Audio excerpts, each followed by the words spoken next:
한 주일 동안 잘 지내셨습니까?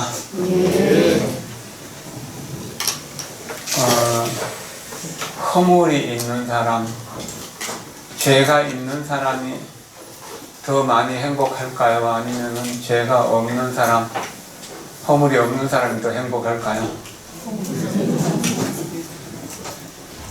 우리가 살아온 날을 돌아보십시오. 허물을 지은 것이 있습니까? 없습니까? 가까운 가족들에게, 부모에게나 혹은 부부의 사이에서 자식들하고 관계성 속에서도 거짓말을 하거나 혹은 또 자식들에게 드러내기 어려운 비밀스러운 말을 하게 될 때 부끄러움을 느끼게 되죠. 부끄러움만 느끼나요? 부끄러움만 느낍니까? 아니죠. 두려움도 느끼죠. 부끄러움과 두려움, 미안함, 이게 함께 떠오르잖아요. 그것이 행복을 빼앗아가는 감정일 수 있습니다. 그렇죠? 그러니까 우리가 부끄러운 짓을 안 하면 좋겠지만, 허물을 안 저지르면 좋겠지만, 안 저지를 수 있나요? 노력을 해도 실수할 일들이 있고 그러잖아요. 그러니까 허물을 고치려고 노력을 해야 되는 겁니다. 참여해야 되는 것이죠.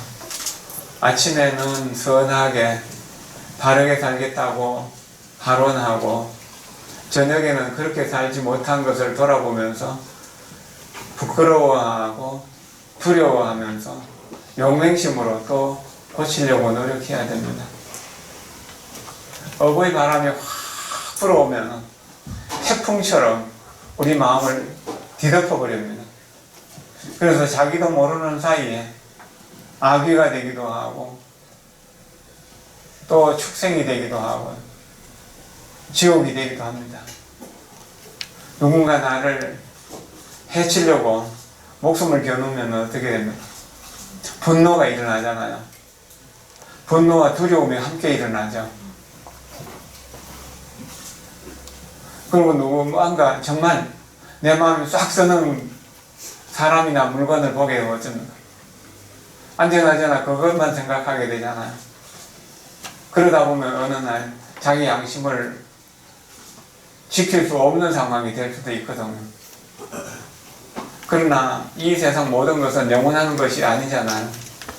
실체가 있는 것이 아니잖아요. 그런 걸 생각하면 마음을 다스리기가 쉽습니다. 그러나 우리 어버이 바람이 나도 모르는 사이에 그 물건에 대한 집착 또는 그 사람에 대한 집착을 하게 돼요. 그것을 그 물건을 좋아하는 것으로, 그 사람을 사랑하는 것으로 그렇게 표현하죠. 그것이 우리를 괴롭히는 원인이 돼요. 본능 따라서 움직이는 축생들 같은 그런 마음을 쓸 수도 있어집니다. 우리 요금사원 공부를 안 하면은 그런 쪽으로 쉽게 끌려가던 사람들이 요금사원 공부하고 나면은 허물을 짓고 부끄러움을 참을 수가 없어서, 두려움을 참을 수 없어서 이실직고하고 참회하고 허물을 고치게 되죠. 이것이 우리가 이것을 배워야 되는 이유입니다. 이 세상에는 좋은 사람이 두 종류가 있는데, 한 종류는 허물이 없는 사람, 허물을 짓지 않는 사람입니다. 그러나 이런 사람은 성인이 아니고는 드뭅니다. 그럼 우리는 누구나 허물을 지을 수 있습니다. 허물을 짓는데 그럼 좋은 사람은 뭔가요? 바로 허물이 허물인 줄을 알고 뉘우칠 줄 아는 것, 반성할 줄 아는 사람, 고칠 줄 아는 사람입니다. 그래서 참여할 줄 아는 사람과 참여할 일을 만들지 않는 사람, 이 두 사람이 좋은 사람이라고 부처님 말씀하셨습니다. 이것을 생각해야 됩니다. 참여할 때는 내 마음이 곧 부처다. 내 마음이 극락정토, 내 성품이 아미타불을 하면서 참여하는 것을 실상참여라고 하고, 또 내 몸으로, 입으로, 생각으로 죄를 지었기 때문에 생각과 말과 행위를 통해서 예불대참회문을 외우면서 절을 하거나 부처님 명호를 외우면서 절을 하거나 관음예문을 읽으면서 절을 하는 것들, 그런 것들이 이제 작법참이라고 하는 거예요. 사참이라고 하고, 현상적으로 이 문제를 일으켰으니까 현상적으로 죄를 참여해야 되잖아요. 그래서 이 참과 사참이 함께 나란히 가게 되면은 아무리 무거운 죄라도 소멸되게 되는 것입니다. 캄캄한 밤중에 그 어둠을 물리치기 위해 어떻게 해야 됩니까? 불을 켜야 되죠. 그런 것처럼 참여하는 것은 죄 짓는 어두운 마음을 불을 켜서 밝게 해서 양심을 살려내는 일이거든요. 요즘은 낮에도 도둑질하는 사람들이 들어있지만 밤중에 도둑질하잖아요. 어두운 마음이 도둑질을 하기도 하고요. 그러니까 항상 마음을 밝게 쓰면 도둑이 들어올 틈이 없습니다. 내 국보 1호, 2호, 3호라고 하는 이런 물건들은 땅 문서든 집 문서든 이런 것들은 남이 훔쳐갈 수 있죠. 그러나 우리가 이렇게 공부해갖고 아는 것은 누가 훔쳐갈 수 있나 없나요?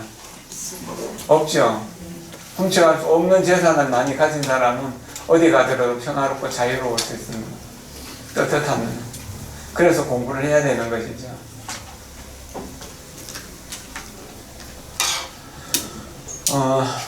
우리의 양심을 속이지 않고 살기가 참 어려워요.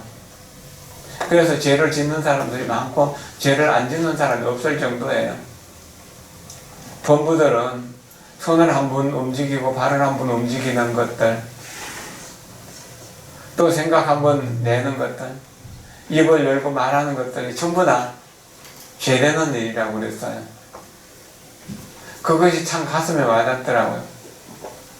죄를 안 짓겠다고 다짐을 하면서 아침에도 기도하고 저녁에도 기도하고 그래도 순간순간 나도 모르는 사이에 죄를 짓게 되더라고요.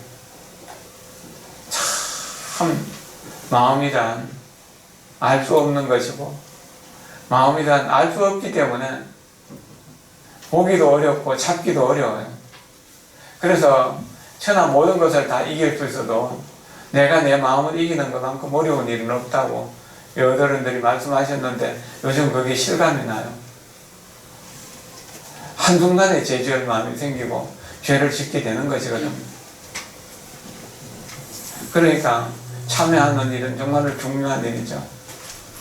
첫 번째는 수호지심, 부끄러워하는 마음으로서 허물을 고쳐나가는 것이라고 지난 시간에 공부했었죠. 그럼 오늘 이제 두 번째 공부할 차례죠. 26쪽을 보십시오. 오늘 그 BTN 불교 텔레비전에서 출가라고 하는 그 영상을 하나 만든다고 하면서 어제부터 오셔서 지금 하고 있는데 그 이야기 하느라고 제가 오늘 강의 시간을 좀 지각하겠습니다. 양해를 구합니다. 26쪽 중간에 한번 보세요. 중간 하단에 맹자는 일찍이 부끄러움은 사람에게 매우 위대하다. 그게 중요하다. 고 말하였다. 이는 부끄러움을 얻으면 성현이 되고 그것을 잃으면 짐승이 되기 때문이다. 이것이 허물을 고치는 요체이고 핵심이다. 요 이야기를 하면서 유교경에서 부처님 불유교경에서 부끄러움을 아는 이는 사람이라 하겠지만 부끄러움을 모르는 이는 짐승과 같다라고 하는 유교경의 말씀을 갖고 설명을 했었죠. 또한 부끄러움은 사람이 화장하는데 가장 좋은 화장품이다. 부끄러운 줄을 모르는 사람은 짐승과 같다. 정말 무서운 말이죠. 그 다음 이제 오늘 공부할 대목은 허물을 고치려는 자는 둘째로 두려운 마음을 가져야 한다. 하늘이 위에서 굽어 보기 때문에 신명을 속이기는 어렵다. 비록 아무리 엄밀한 곳에서 허물을 저지른다고 할지라도 천지 신명은 참으로 거울에 비춰보듯이 훤히 내려다본다. 그 허물이 무거우면은 곧장 온갖 재앙을 내리고 가벼우면 현재의 복을 드러낸다. 그러니 우리가 어떻게 두려워하지 않을 수 있으리요. 단지 이뿐만이 아니다. 한가하게 머무는 곳에서도 살피고 비춰봄이 명명백백하다. 우리가 비록 아주 은밀히 숨기고 매우 기묘하게 꾸밀지라도 자신의 허파와 간은 흉금을 털어놓듯 다 드러나기 때문에 끝내 스스로 속이지는 못한다. 더욱이 남들이 우리 마음을 은밀히 꿰뚫어 보면은 한마디도 꾸며낼 수 없게 되니 어찌 두려운 마음으로 전전긍긍하지 않을 수 있으리요. 또 이뿐만이 아니다. 한숨이라도 아직 남아있는 한 하늘을 꽉 채우는 제약이라 할지라도 오히려 참여하고 고칠 수 있다. 옛날 사람 중에는 한평생 많은 제약을 지었는데 임종에 뉘우치고 깨달아 한순간 정말로 강렬한 착한 생각을 일으켜서 마침내 선종을 얻은 자가 적지 않다.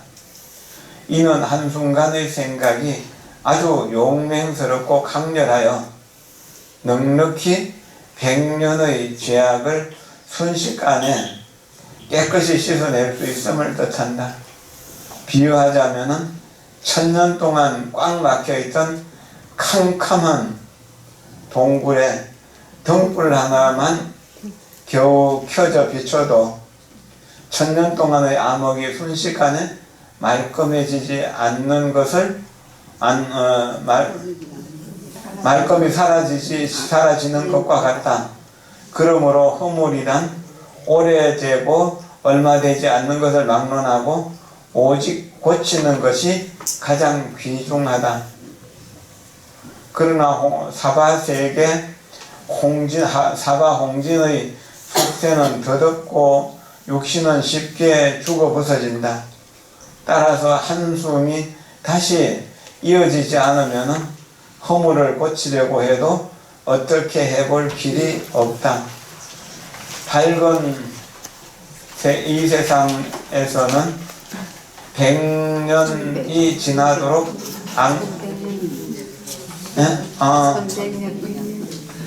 맞죠? 밝은 이 생에서는 1100년이 지나도록 악명을 계속 짊어지게 되어 비록 효성스럽고 자비로운 자손이 수없이 나온다 할지라도 그 죄악을 깨끗이 씻어질 수 없다. 또 어두운 저승에서는 백천겁의 오랜 세월 동안 지옥에 빠져 인과 응보를 받게 되니 성현이나 불보살일지라도 이끌어내어 구제할 수 없다. 그러니 어찌 두려워하지 않을 수 있으리요. 두려움에 대한 이야기를 이렇게 길게 이야기하고 있습니다. 참 무섭고 두렵습니다.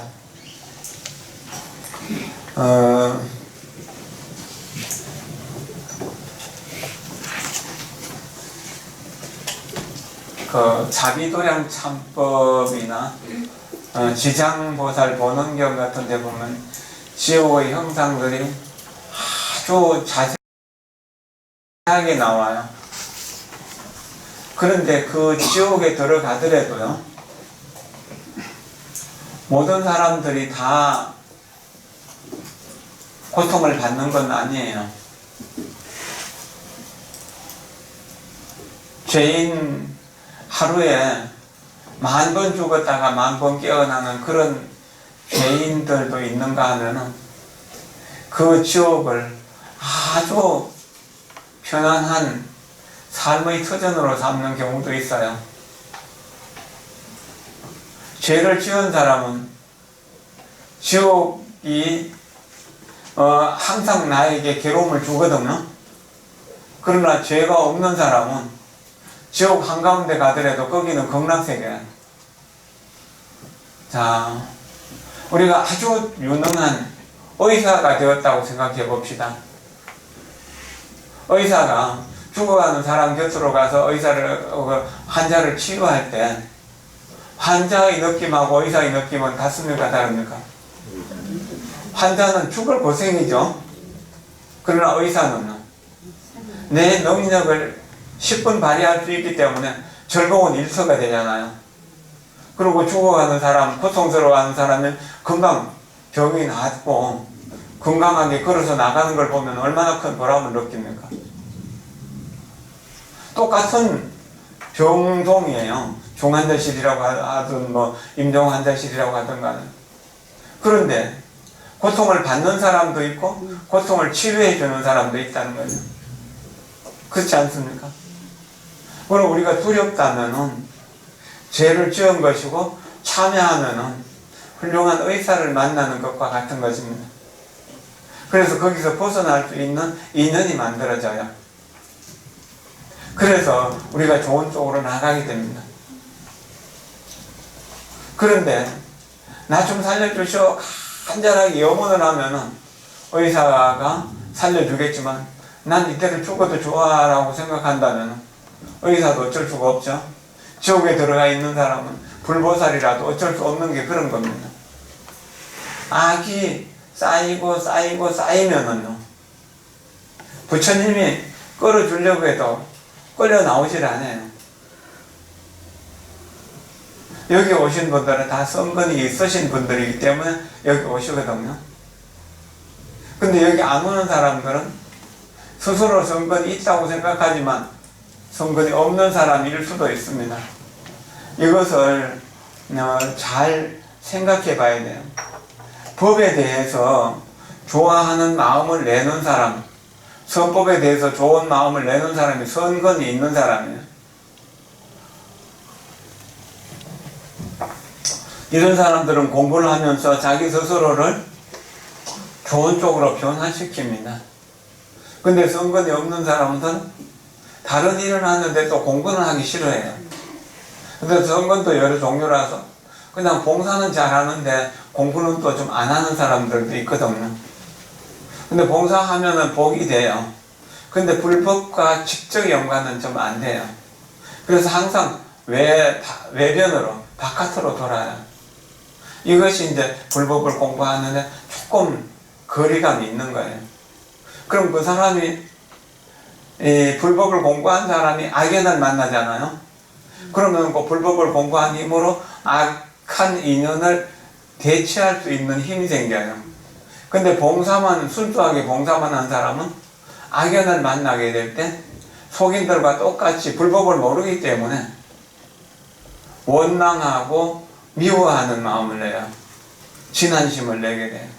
그렇기 때문에 그 사람은 그것을 고칠 수 있는 인연이 없어지는 거죠. 고칠 수가 없어진다는 말입니다. 그래서 법을 공부해야 돼요. 공부를 안 한 사람들은 이게 지금 자비심으로 남을 돕는다고 하지만 그것이 인정으로 돕는 것이기 때문에 진정 자비심이 아니거든요. 우리는 중생이기 때문에 이 중생이라는 말을 강조해도 안 되는 거지만 어쨌든 부처가 중생의 옷을 입고 살아가고 있기 때문에 중생의 습관이 몸에 배었어요. 그래서 좋은 인연을 만나면 도와주는 일이 쉬워요. 근데 악한 인연, 나쁜 인연을 만나면 도와줄 수가 없어요. 그런 문제가 생기는 겁니다. 그것을 생각하면서 내가 죄를 지었던 경험들을 다시 한번 비춰보세요. 그러면은 반드시 부끄러움이 있을 것이고, 그리고 두려움도 있죠. 두려움도 있었고 또 미안하고 죄송함도 있죠. 미안함이라고 하는 거 편안하지 못하다는 이야기. 부끄럽다라고 하는 것도 고개를 들 수 없는 그런 부끄러움이고, 두려움은 그런 것들이 쌓여가지고 내가 남들을 만나기 어려워하는 거죠. 우리나라에 사는 사람들이 대인 공포증이 많다라고 하는 것도 어떤 면에서는 자존심이 너무 강하기 때문이기도 하고, 어떤 면에서는 두려움이 많기 때문이다. 또 부끄러움이 많기 때문이다. 그러나 두려움을 알고 부끄러움을 아는 사람들은 허물을 고칠 수 있는 좋은 인연이 됩니다. 여기에서 보면은 27쪽 위에서 26쪽 제일 밑에 보면 제일 밑에 줄요. 그 허물이 무거우면 곧장 재앙을 내리고 가벼우면 현재의 복을 드러낸다. 그러니 우리가 어떻게 두려워하지 않을 수 있으려 라고 하는 거군요. 전생부터 지었던 죄업 혹은 검생의 죄업으로 해서 악한 화보가 올 때는 경제적으로 집안이 이렇게 이제 멸문의 어떤 재앙을 겪는 경우도 있고, 또 개인적으로 어떤 교통사고라든지 안전사고 혹은 어떤 여러 가지 악연에 의해서 자기 생명을 스스로 끊는 자살의 인연까지도 만들어져요. 그리고 좀 허물이 가벼우면 현재의 복을 드러낸다는, 부자가 가난한 사람으로 되어가는 그런 거라든지, 건강한 사람이 병들어서 겨우겨우 생명만 유지하며 살아간다든지 이런 건. 그럼 이럴 때 우리가 부끄러워하는 마음과 두려워하는 마음을 써서 선건 공덕을, 선행을 부지런히 하게 되면은 줄어드는 경제력이 조금씩 다시 새롭게 일어나게 되고, 또 병으로 앓던 사람들이 건강을 회복하게 되고, 방생을 많이 하고 생명을 존중하면 그렇게 되죠. 또 여러 가지 악연에 걸려가지고 주변에 이제 관계성이 아주 불편한 사람들도 내가 겸손하고 선하게 살면은 그런 사람들과의 관계가 점점 좋아지게 됩니다. 이건 중요한 일이거든요. 사지라고 하는 말이 있죠. 불교를 공부하시는 분들은 그런 이야기를 배웠을 겁니다. 4가지 알미라고 하는, 비밀스럽게 캄캄한 방에서 어떤 역적 모의를 하거나 아니면 도둑질이나 범죄를 모의한다고 하더라도 두 사람은 알잖아요, 서로가. 그 둘이 아는 거예요. 아무도 모른다고 하더라도 또한 하늘이 알고 땅이 알아요. 이게 사지예요. 여기에서 천지신명이 우리를 내려다보고 있다고 했잖아요. 이게 거짓이 아니라는 이야기입니다. 분명하다는 이야기죠. 지장경 같은데 업경대 이야기가 나오는데, 업의 동시 촬영 카메라는 어두운 곳이고 밝은 곳이고 가려진 곳이고 드러난 곳이고 상관없이 언제나 어느 때나 우리를 찍고 있어요. 그 카메라는 너무나 섬세해서 수천 년이 지나고 수만 년이 지나도 지워지질 않아요. 언제든지 선명하게 우리를 보여주는 거예요. 이게 참 무서운 이유이거든요. 한가하게 머무는 곳에도 살피고 비추고 명명백백하다는 겁니다. 우리 마음의 공력이 지옥도 만들고 천당도 만들고 극락도 만드는데, 우리 지옥을 만들면은 의식주가 풍요로운 데는 먹을 것이 부족하지도 않고 또는 입을 것이 부족하지도 않고 사는 집이 부족하지도 않는데도 항상 두려움 속에서 자신감 없는 삶을 살아가요. 그런 사람들이 우리 주변에 많이 있잖아요. 이런 것이 한가하게 머무는 곳에서도 살펴보고 비춰보면 명명백백하다라고 하는 거예요. 천년신명이 우리를 비춰보는 것이 그렇다는 이야기거든요. 우리가 비록 아주 엄밀하게 숨기고 매우 기묘하게 꾸밀지라도 자신의 허파와 간 양심이죠. 양심은 윤검을 털어놓듯이 다 드러나기 때문에 끝내 스스로 속이지는 못한다는 거예요. 천하 선지식과 천하의 모든 부처님을 다 속일지라도 자기 양심을 속일 수 없다라고 합니다. 이 양심을 회복하는 것, 양심을 살리는 일이 그만큼 중요하다라고 하는 것이죠. 더욱이 남들이 우리 마음을 엄밀하게 깨뜨려 보면은 한마디도 꾸밀 수 없게 되니 어찌 두려운 마음으로 전전긍긍하지 않을 수 있어요. 전쟁터에 임한 것처럼 칼날이 비오듯이 쏟아지고 화살이 비오듯이 쏟아지는 그곳을 걸어가는 것처럼 또 외나무 다리를 건너가는 것처럼 얇은 얼음을 밟는 그런 마음으로 걸어가는 것, 그렇게 살아가는 것을 전전긍긍이라고 합니다. 그러나 죄의 올가미에 꼭 얽혀있지는 마십시오. 내가 죄를 지은 것은 분명하고 죄를 지었기 때문에 나는 벌을 달게 받겠다라고 하는 마음으로 받아내면 됩니다.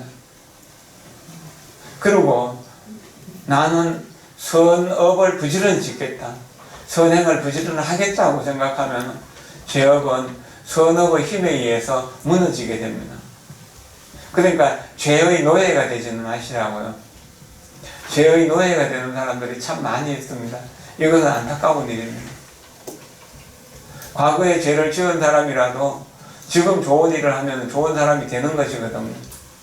그걸 생각하시라는 겁니다.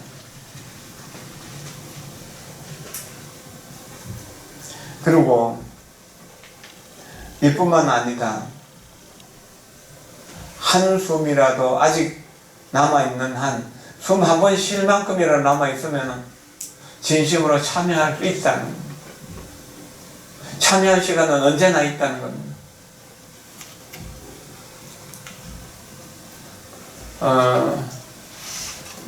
서가모니 부처님을 가장 많이 후원해 주셨던 분이 빈디사라왕이죠. 빈디사라왕은 부처님하고 동갑이었다고 그렇게도 하고 부처님을 참 많이 존경하셨던 분입니다. 어쨌든 마갈타국의 수도가 왕사성인데 왕사성의 왕, 마갈타국 왕이 빈비사라 왕이거든요. 이분이 젊은 때 임금이 되고 얼마 안 됐을 때 거리를 지나가다가 아주 훌륭한 수행자를 만납니다. 그래서 자기가 타고 가던 수레에서 내려서 그 수행자에게 인사를 합니다. 당신은 참으로 훌륭하고 거룩하게 보입니다. 제가 공양 한 끼 대접할 테니까 우리 집으로 가십시다. 그래서 그 수행자가 그 수레를 타고 국왕의 집이 어디입니까? 왕궁이죠. 그 왕궁에 들어갑니다. 그래서 맛있는 음식으로 대접을 하고 그러고 이제 잠시 쉬고 있는 사이에 이제 그 수행자가 떠나려고 하니까 제가 한 가지 제안을 하겠습니다. 당신같이 훌륭한 사람이 수행자가 되는 것도 좋지만 이 나라를 절반쯤 나누어서 당신을 드릴 테니까 나와 같이 나라를 다스리면서 살아봅시다. 그러니까 부처님은 나는 수행을 하기 위해서 출가했고 나도 왕자의 신분이다라고 하면서 거절을 합니다. 그럼 나라 전체를 줄 테니까 해보시래도 그래도 역시 거절하죠. 그러니까 이제 제 세 번째로 다시 청을 합니다. 만약에 당신이 수행을 완성해서 부처가 된다면 나를 위해서 법문을 해 주시오. 나를 꼭 찾아와 주십시오. 내가 또 당신을 힘껏 도와드리겠습니다. 그래가지고 나중에 이제 부처님이 선거하시고 나서 바라나에서 설법을 하시고 마갈타국으로 오셔가지고 중림정사를 지어드립니다. 오셨을 때 빈비사라 왕이 중림정사를 지어드리고 거기에서 모여 살도록 했었습니다. 그 중림정사가 최초로 세워진 절이잖아요. 그런데 그 빈비사라 왕은 나이가 들도록 자식이 없었습니다. 후사가 없었어요. 그래가지고 자식 하나만 낳았으면 하고 간절히 염원을 했었습니다. 부처님 만나기 이전이죠. 부처님 수행하는 중이요. 그래서 이제 백방으로 아들 낳을 수 있는 방법을 찾는 중에 한 분이 말씀을 하시는 거예요. 당신의 아들 될 사람은 지금 히말라야 설산에서 수행하고 계신다. 3년만 있으면 여기 다해서 죽을 것이고, 그러면 당신의 아들로 태어날 거니까 그때 아들을 얻을 수 있고 그전에는 아들을 얻을 수 없다. 그런데 3년 나는 기다릴 수 없다. 내가 3년 동안 살아있을 거라고 보장하기 어려운데, 그 당시 전쟁도 많이 일어나고 그랬기 때문에 불안했던 거죠. 그리고 빨리 아들을 얻고 싶었다 생각이 들었던 겁니다. 그래가지고 명을 운을 보는 사람에게 그 사람이 어디서 수행하고 있느냐고, 그 설산 어디라고 이야기를 하니까 자객을 보냅니다. 그래가지고 그 수행자를 죽여버리죠.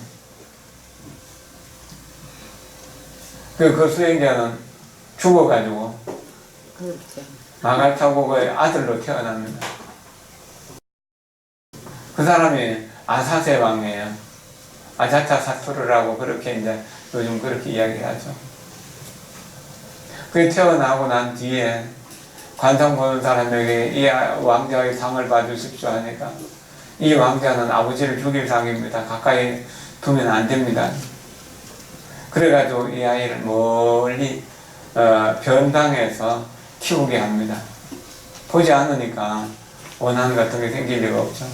그럭저럭 한 20년 됐는데 너무나 아들이 보고 싶어서 아들이 얼마나 컸는지 보고 싶다라고 해서 데려오라고 그랬습니다. 데려오니까 이제 정말 훤한 장구에 잘생기고 말도 잘하고 공부도 잘하고 무술도 잘하고 뛰어나는 거죠.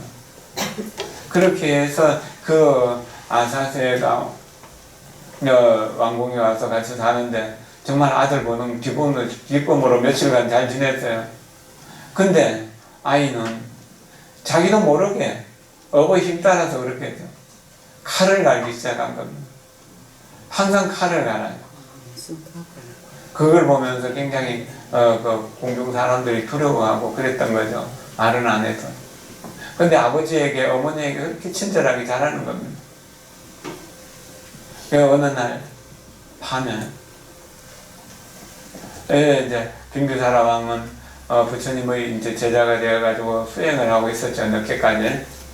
그러고 있는데 아주 그 험상궂은 이렇게 이제 자객이 들어와서 죽이려고 하는 겁니다. 그래서 이제 그때는 타수꾼들이 있었으니까 타수꾼들이 딱 잡아와서 보니까 자기 아들이 왜 너는 나를 죽이려고 하느냐. 당신이 지금까지 임금노릇을 많이 했으니까 이제 내가 임금노릇 하고 싶다고. 당신을 죽이고 싶다고.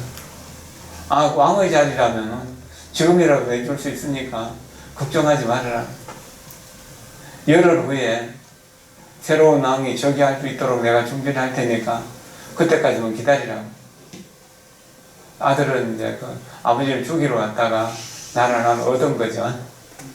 그래서 다음날 만주 백관들이 모인 자리에서 열흘 후에 나는 내 아들을 아사세에게 왕위를 물려줄 것이다. 준비를 해라. 급하게 준비를 한 겁니다. 그렇게 해서 열흘이 꿈같이 흘러가고 빈비사라 왕은 이제 퇴임을 하고 상왕이 되고 아사세는 마갈타국의 국왕이 됩니다. 왕사성주가 되는 거죠. 그랬는데 아버지가 비교적 건강하고 살아계시니까 왕영이 서겠습니까? 그래서 아버지를 어떻게든 죽여야 되겠는데 왕위를 물려준 아버지를 죽인다는 게 또 말이 안 되잖아요. 그래서 감옥에 가둡니다.